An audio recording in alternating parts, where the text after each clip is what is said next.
Hi everyone and welcome to One Six Figure Focus, and this video is a special one because you're watching my collection tour Mark III. Let's get started.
There's one, set for stun.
So here we are inside in the collection room, and this is my main display. There's different sections, display sections to my collection, but this is the main display. I have 5 IKEA Detolfs. They're the white versions. They're resting on 3 IKEA 2-hold Calyx. So there's actually 3 different supports there, 3 different pieces of furniture making up the base. The white storage boxes there, which are inside them, are the IKEA Shennas, which are made specifically for the Calyx. And I've got a set of loop lights on each of these 5 IKEA Detolfs. IKEA Detolfs, of course, they're getting phased out or basically discontinued, I think, but it looks things that got quite expensive. I'll just take you through the main kind of section. So the top row is pretty much all original trilogy. Yeah, so it's all original trilogy. You got some New Hope figures in there, and you've got some Empire Strikes Back. Well, one New Hope figure, and mostly Empire Strikes Back. The second row down is kind of iconic movies: Terminator 1 and 2, Robocop, The Dark Knight. Wouldn't consider Iron Man 2 an iconic movie, but I really like that Mark 6 and Mark 1 War Machine. The next row then, which we're going from left to right on, is my Mandalorian display. I focused on key characters from key episodes that really resonated with me. And the bottom It's kind of a mix, but they're there because you'll see later, it's a lot of them are wired. They have either like CCFLs or fusion reactors, and it's just easier to wire them up. So I've gone ahead now and I've just opened up the 5 IKEA DTOFs, opened up the cabinets so that when I do actually go and do this tour, you're not going to get glare, you know, in front of the figures. I kind of wanted to get as close to the figures as possible. So we're going to go do this row by row. So this is the top row, which is all original trilogy, mostly Empire Strikes Back. That is my favorite, favorite Star Wars movie.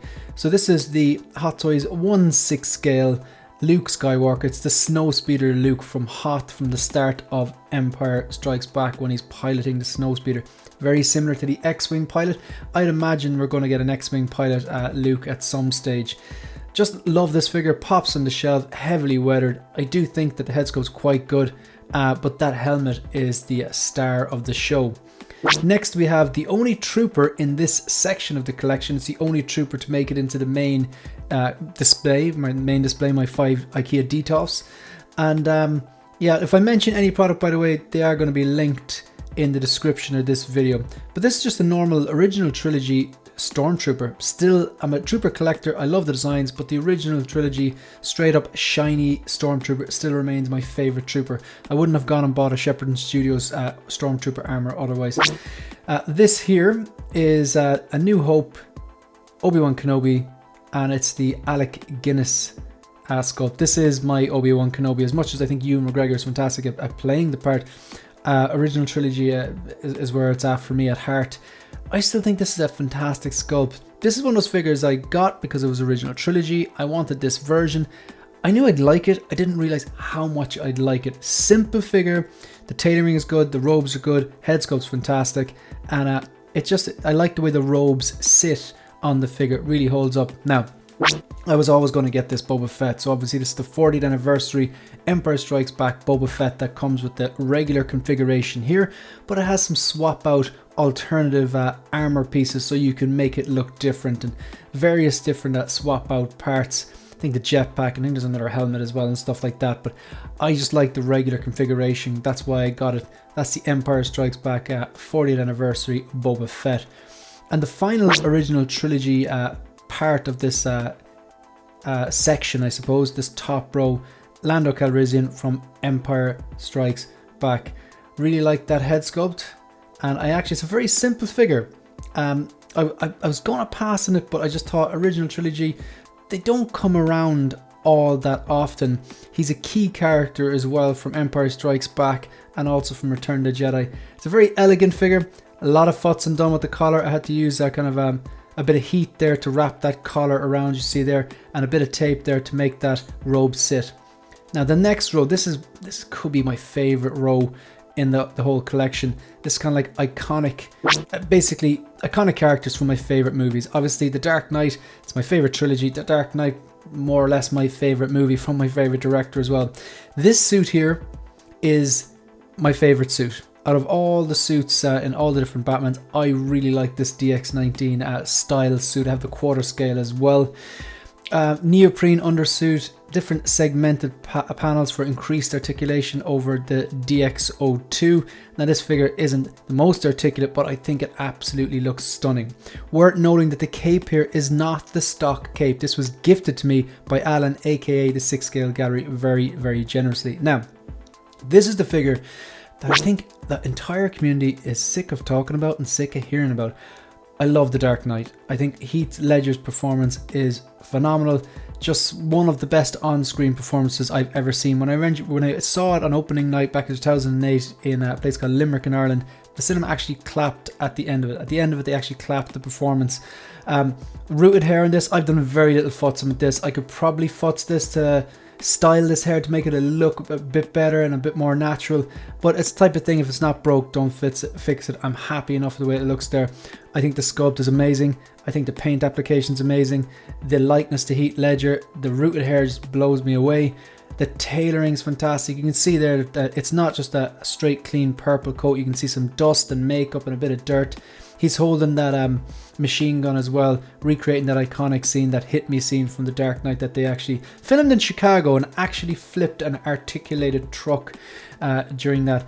Magnet's holding up pretty good. I do think there's I'm used to posing figures without a stand, so I don't have that issue with it falling over, thankfully.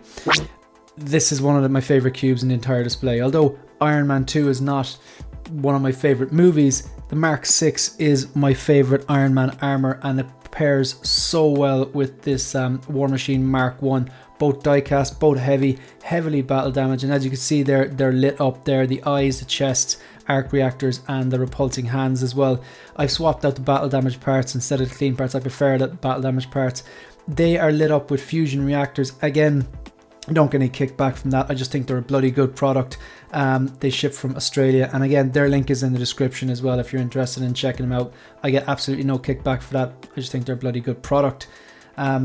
Yeah, I just really like the look of this. Look at all the detailing going on here with that battle damage, all those bullet holes and stuff like that from that kill box scene. In fairness, Iron Man 2 mightn't be the greatest movie. I always enjoy it though. It gave us some iconic scenes like the kill box scenes at the end of it. It gave us the Mark 6. It gave us that intro was fantastic, and of course the Formula 1 track scene. Now these are two figures I worked backwards on. We got the T800 from Terminator 1. And the DX13 on the right, then lit up again with the fusion reactors in the eye. Two of the best figures. Okay, first of all, they're two of the greatest movies ever made, and these figures absolutely hold up, especially the DX13. So this is an older figure. I still think with the glasses on there, you definitely see the likeness to Arnie. You got a bit of battle damage, some bullet holes going on there in that t-shirt. Pleather jacket holding up quite well. I bought this second hand, but whoever had it first hand, he really looked after it. The thing was pristine. The DX13 I did work backwards. It wasn't second hand, it was new out of the box. Fully pleather, but it's kind of a plasticky material. Thankfully it hasn't started to flake, and I like, for the sake of like $26 whatever this kit cost me to light up that eye, I just think it brings the figure to an all new level. Look at that sculpt. That sculpt is a quite old sculpt, but it really does hold up well. I've been really impressed by the sculpt on this older figure. So that's the DX13, and of course the T800 Terminator from Terminator 1. And then we've got Robocop, again another 80s classic, the 1987 Robocop. This is a die-cast figure. It has clean parts and battle damage parts. I'm a sucker for those battle damage parts, so I have got the battle damage helmet there, and I've also got the battle damage chest plate on there. Comes in a normal gun, and it's die-cast gun. The die-cast gun is currently hidden away in the thigh cavity. This actually comes with the mechanical chair docking station, but I think in the last collection tour I had it like that, and I just wanted to repose and get it standing up just to chain things up and keep the collection fresh. So we're down to the third row now, and this is basically my Mandalorian display. I've basically collected key figures from key episodes in The Mandalorian, and one from the Book of Boba Fett. Let's face it, Book of Boba Fett episode 5 and 6 was kind of like Mandalorian season 2.5. So the live action interpretation of Ahsoka by Rosario Dawson on her live action debut in that season 2 of The Mandalorian, one of the best pieces of Star Wars media I'd ever seen. I thought the costuming and makeup department did a great job. I thought her movement was fantastic. I thought her delivery was fantastic. All the setting in that misty kind of forest, and those like droids she was taking out, and the white blades appearing, her use of the Force, everything, just quality TV. Love this figure. I think it's a great version, a great representation of Ahsoka, but it's really, let's face it, they didn't actually nail the Rosario Dawson likeness here. I think they've kind of done her dirty a bit. They could definitely make it look a bit more like Rosario Dawson. I do like the diorama base that it comes with. That lantern should have lit up, but again, I'm using CCFLs there, and again, there's no kickback, but there is a link in the description there to where I got them from. I don't usually use stands, but when I do, they tend to be Remnant Stormtroopers, so this is just another way of incorporating a Remnant Stormtrooper or something else into the display there. So Cad Bane has obviously taken out that Remnant Stormtrooper from the Mandalorian, and he's victorious there. So this is just a stunning figure. I knew very little about him. I'm watching the Clone Wars. I'm on season 5. I'm moving through at a glacial pace, but I noticed that when he's in it, I pay more attention. When he walked out of the desert in episode number 5, the Book of Boba Fett, the scene was so good between him and Cobb Vanth. It made the hair on the back of my neck stand up. I was captivated by it. The look of him, the dialogue, the everything about it. I just thought it was a fantastic scene and a fantastic figure. Now this here this is one of my figures of the year. The season finale Mandalorian season 2 was just so perfect. They probably should have just ended it there. It was just that good. I don't know if they'll ever get back to that peak, and that's okay. You know, sometimes things peak and that's it. And I just thought that they really, a lot of people thought they, myself included, thought they kind of did Luke Skywalker's character a bit dirty in the sequels, and that's putting it nicely. This was just fantastic. Comeback for the character. This is the Luke Skywalker we wanted to see, the post Return of the Jedi Luke Skywalker at kind of full power. Beautiful head sculpt, beautiful tailoring. I mean, you could display this with or without the cloak. I kind of wanted to do a hybrid there. I wanted to get a CCFL. I think it really sets it off, makes it look like an actual lightsaber. One of the best figures in the collection. This is the Mandalorian. It's the non-chrome version. This is the special edition Beskar one that came with the Pram and the Camtono and you know, a load of different weapons. I've kept it simple here. He's got his long rifle on his back. He doesn't have his jetpack on his back. I've swapped out that long rifle for the jetpack. He has his blaster in his left hand and the communicator or tracking fob in the right. And of course, no collection is complete without a baby Grogu. They come with pretty much everything these days. And I've got the little mudhorn signet around his neck there. Very simple pose, but lots of presents. Might end up upgrading to the chrome, but not just this. This is one of my favorite poses in the entire collection. And as much as I love Empire Strikes Back Boba Fett, this is my favorite look for Boba Fett. It's a triple threat. Love the character, love this version of the character, and love the source material. When he appeared in Mandalorian Season 2, just taking out those stormtroopers, a battalion of stormtroopers basically with a stick, and then he gets his armor back, and then it was just game over after that. The proportions on this figure I love. I love that he's a bit beefier and chunkier. I love that it's heavily weathered and battle damaged from the Sarlacc pit. I like the kind of weathering on the kind of the knee pad parts, you know, the parts where his whistling birds come out of. The jetpack's amazing. Magnetic as well, doesn't have those weird hooks. It's got his blaster and the way he's standing on that smashed up stormtrooper as well.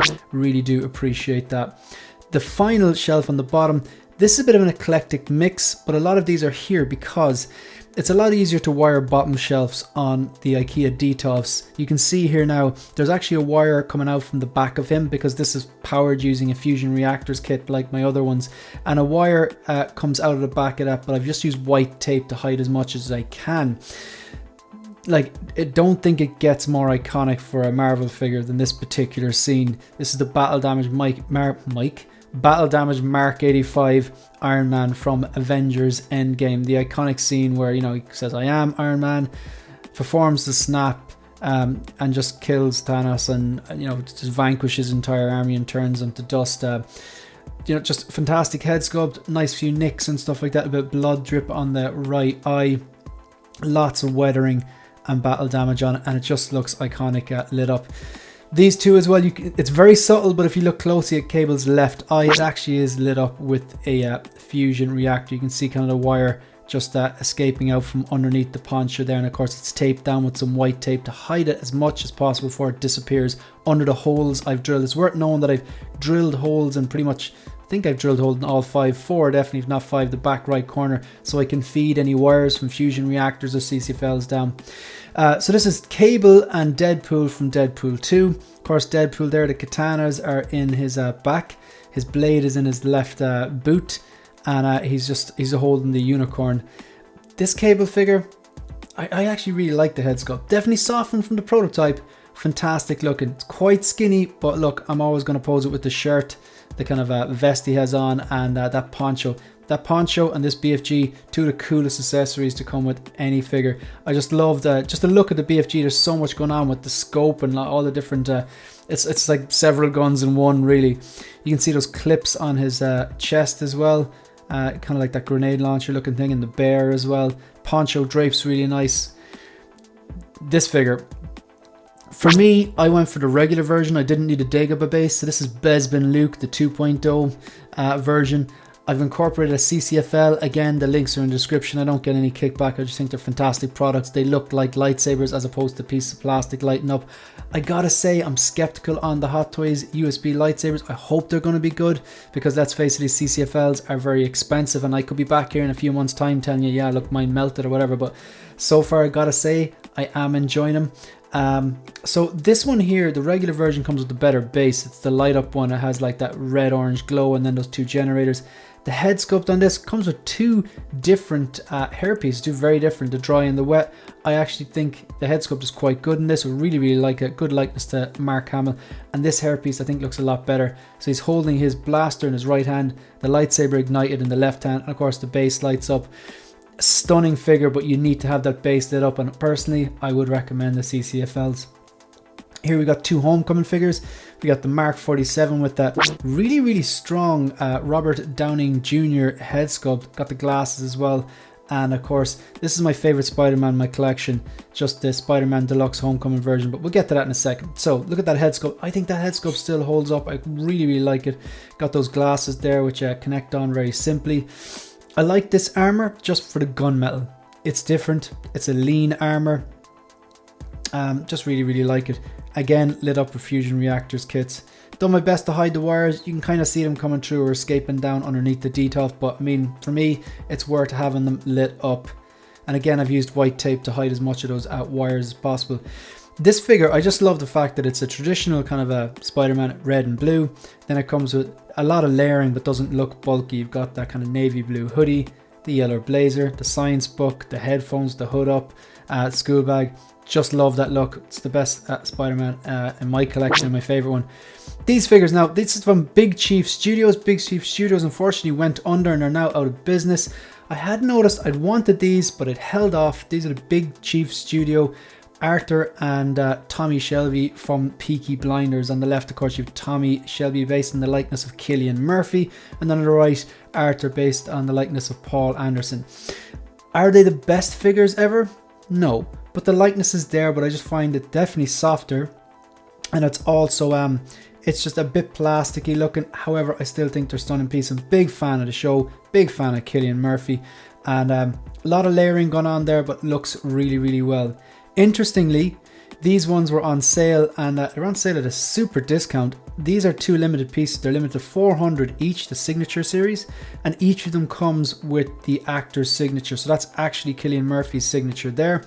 And this is Arthur then. I think the Cillian Murphy is stronger than the Arthur, but I can still see Paul Anderson's likeness there. Comes with a bunch of different stuff. You can actually swap out the hair and put on the, you know, the kind of Baker Boy cap like I have on Tommy there. So you have the choice between the hairpiece or the kind of, you know, the kind of paddy cap or Baker Boy cap. You can see his revolver in his left pocket there. Lots of cool accessories, and again, both these pieces limited to 400, and both with the they're numbered and they have the signature on them. Fantastic piece, I have to say. Rest in peace, Big Chief Studios. So that's the main display in the collection, the 5 details. So I've gone ahead and closed them, and I'm just showing the room here from a different angle. I'm just going to do kind of like a whistle stop tour of the collection room. So the first 2 pieces here, these are just 2 pieces of artwork. This is obviously a kind of a Banksy, or someone's obviously taken a photo of a Banksy and just, you know, changed it into an actual print, which I got framed. I actually quite like it. I like his artwork. Here you have then as well, apologies for the glare folks, but here you have this. I've picked up this print for like $20 in Warner Brothers Studios in Abu Dhabi, and just really like the Batman print, and got it framed up. Just 2 more prints as well which go through. So just obviously you'd walk in the collection room. On the left here you can see these posters, and then of course underneath that you can see just that kind of a cabinet for storing graphic novels, some one-to-one props and some accessories. You've got that, we'll take a closer look at some of this stuff later on, but you got the floating shelves. They're just like Kia Lax, they're called, L-A-C-K. They're like $8, really easy to put them up. This is where I record all my videos. And just this blackout blind which remains down because I don't want light damage. But look, let's take a look at all these individual pieces. So again, just another angle of the room. So floating shelves. Got that quarter scale Iron Man. That's the newest figure there, the Mech Test 2.0 Tony Deluxe I got. So let's take a closer look. So this is a promotional poster. It's one of the official promotional posters from The Dark Knight that came out back in 2008. Stunning looking piece of art. And it was given to me, the poster, for my 30th birthday from a close friend of mine. And I held on to it. I only got it framed last year. It's pretty damn big. This is the Hot Toys 1/6 scale Batpod. Looks a bit idle there because the DX19 obviously is posed up behind me here. with next to the Inart Joker, because I think that's appropriate. Just looks better to have them next to each other. This one's idle, but not for long. When that Catwoman comes out from The Dark Knight Rises, she's going to be posed next to her on the Batpod. You've got an E11 blaster there. This is a 1-to-1 prop. This is made by a company called Shepperton Studios, who were contracted in 1976 to make the official armors for A New Hope, the Stormtrooper armors, and they made the props as well. So it's a 1-to-1 E11 prop replica. Just a few graphic novels here. Just kind of, I think this is like a Hot Wheels. I can't remember the scale in this on this glossy 1989 Batmobile. This is an there's an F14 and an F18. I just like ending the flies, really. Like as a kid, I was big into any sort of thing that flies: helicopters, planes, shuttles, particularly fighter jets, and of course, love Top Gun as well, and Maverick. So I think they're a 1-to-100 die cast as well, and they come with the stands. So that's a tackle box. I use that to store all my accessories on. I store my art boxes up, safely away in the attic to get them out of the way, save space. But I like to store some accessories here. Again, this is the helmet for the 1-to-1, basically the armor I have from Shepperton Studios. There should be a picture popping up there, just insert there, of me in the armor next to the collection room for, I think it's about a year ago, so the collection has changed a bit. But currently in the process of joining the 501st.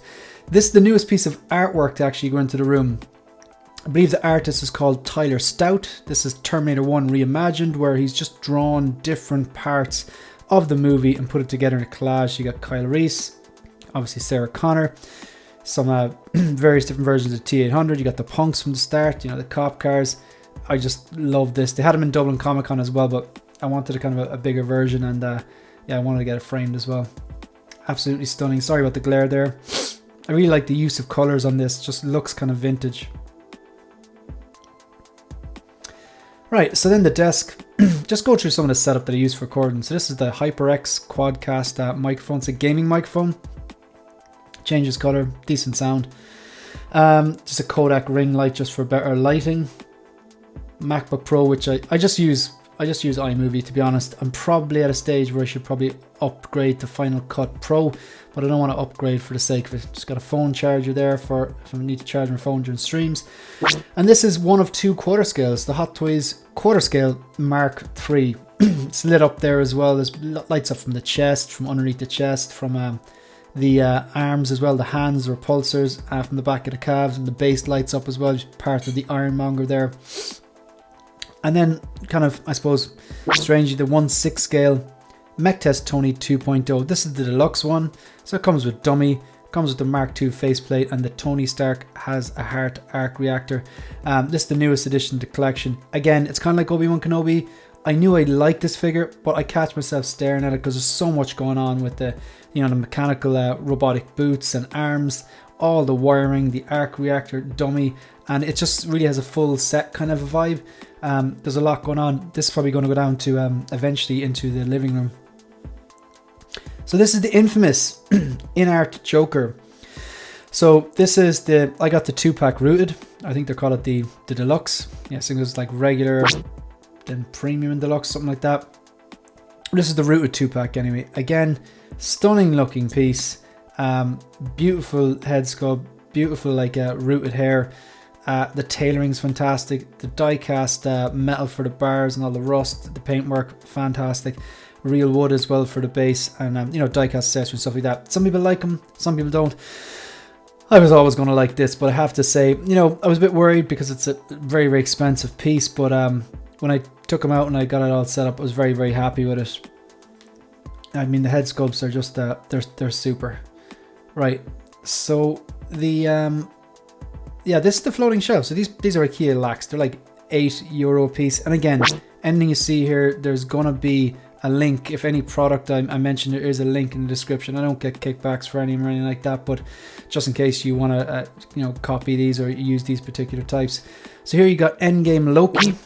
It looks fantastic with the head sculpt on. Definitely met by a bit of controversy when it first released. And it's actually on top of Spider-Man 3 base, and then you got the Endgame cap next. This is basically my Endgame display. I'm not a completionist, but I like to pick key characters from key parts of the movie and stuff like that.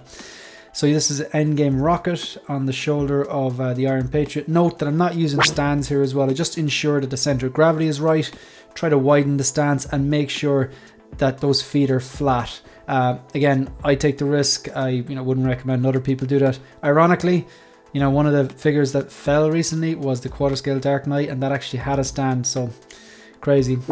This figure here, so the endgame battle damaged armored Thanos. It's one of the favorite pieces in the collection. The head sculpt, the weathering, the battle damage, the broken sword, the presence.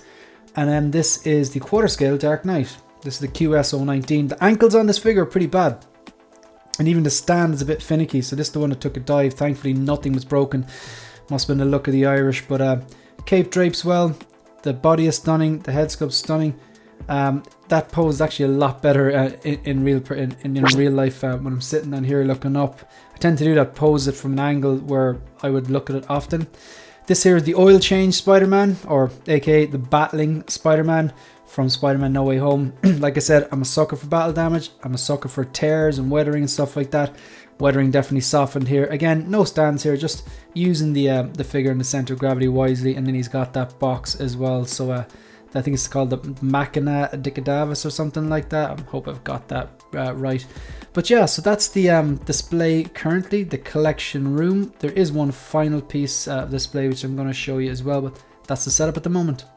Finally, this is the IKEA Mills bow, and this is not in the main collection room. This is downstairs in the living room.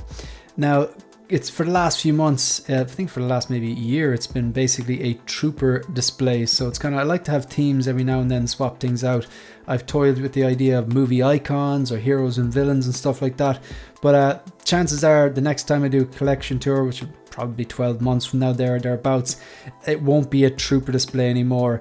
The idea is to have movie icons inside this, so things like the Mark III Iron Man or the DX19 Batman, maybe the Inart Joker, maybe a Spider-Man or something like that, movie, or a Darth Vader, things like that. But currently it's a trooper collection. All my troopers are in here, bar the Remnant Trooper, which you saw that Cad Bane had taken out earlier on, and the shiny original trilogy Stormtrooper. So just going to take a look at these. This cabin's actually quite nice, quite tasteful. It looks great when there's just one per shelf. Of course, there's 8 kind of cubes really. But so yeah, so this is the original trilogy Return of the Jedi Scout Trooper. Didn't go for the bike, just wanted the trooper. Kind of a space issue and stuff like that, and working on it. I think at the time I wanted to get the bat pod, so that made a lot more sense for me. But yeah, stunning trooper, original trilogy. This could end up splitting this out and going up to my original trilogy display upstairs when I do change things up. This is the only prequels figure in my collection. It kind of got in here on a technicality. I don't collect prequels figures. I just think Commander Cody's armor is stunning and it's perfect. It fits well into the trooper display. There he is, kind of recreating the Order 66 scene. That hologram is not lit up. It's just the light bouncing on Darth Sidious at the right angle. It does actually look like it's illuminated, but I like the way he's just holding his blaster with his left hand there. This is a Death Trooper. I think I have him a bit too forward in the cabinet now that I'm looking at this. Seems a bit backlit. Kind of works for a Death Trooper. Probably should have lit up the little torch on his headlights up for that. But yeah, again, just very, very imposing style of trooper. This is the Mandalorian one. I think they were first seen in Rogue One, but that's the Mandalorian version. Here we've got the Shore Trooper Grunt. I just think I like troopers in general, but I gotta say I love the Shore Troopers. Oh, I've got the 3 variants here. The kind of Commander, the OG, and I think it's Commander, Squad Leader, and then the Grunt. This here is the Transport Trooper. Both of these are branded Mandalorian, and both of these would have appeared in an episode of season 2 of The Mandalorian. The one with Bill Burr, which is definitely one of the strongest parts in the series that had a lot of strong parts. These two are some of my favorite poses and pairing. I really like the contrast between the assault tank commander here on the left, the white kind of off-white, kind of weathered white look, and then the kind of sandy Shore Trooper on the right. Both stunning looking pieces, and they're both from Rogue One. So that's the original Shore Trooper that was At one point this was like $800 on eBay. I did not pay that for that. I think by the time I picked this up was when the squad leader with the Kama had been announced. You're going to see this later as well. So these two, both branded Mandalorian. You've got the Stormtrooper Commander. This is still on Sideshow, $220, and if you're thinking of picking up a Trooper, this would be, you could take off that pauldron, you got an original trilogy Trooper. Again, I know it's not entirely accurate, but yeah, it would do the job definitely as a stand-in, unless you're really particular. So then behind him, you've got the, it's another Shore Trooper, it's the squad leader with the Kama. And finally, the last two figures here, we've got Ketchup and Mustard, or the on the left we've got Mustard, which is the artillery stormtrooper as seen in The Mandalorian. And then on the right you have the Incinerator Trooper, which you'll be seen in The Mandalorian. I think it was the second last episode or the last episode of season 1, when he just kind of comes in with the flamethrower and causes a lot of problems. So yeah, two again, they're kind of like memed a lot now, because they're basically been sold off for next to nothing on the aftermarket, but still in a Trooper collection they definitely don't look out of place. Okay folks, there you have it. That was my collection tour Mark III. Before I end this video, I just want to take this opportunity to give a massive shout out to anyone who's taken time out of their day to watch the video, like the video, leave a comment, subscribe to the channel, or become a channel member. Basically anyone who's helped me grow the channel and has been supportive of the channel. So if you want to support the channel, like the video, subscribe to the channel, and leave a comment. Let me know what you thought of this particular collection tour. You can also follow me on Instagram and on X. That's it. That's the end of the video. See you in the next one. Good luck. These aren't the droids we're looking for. Move along.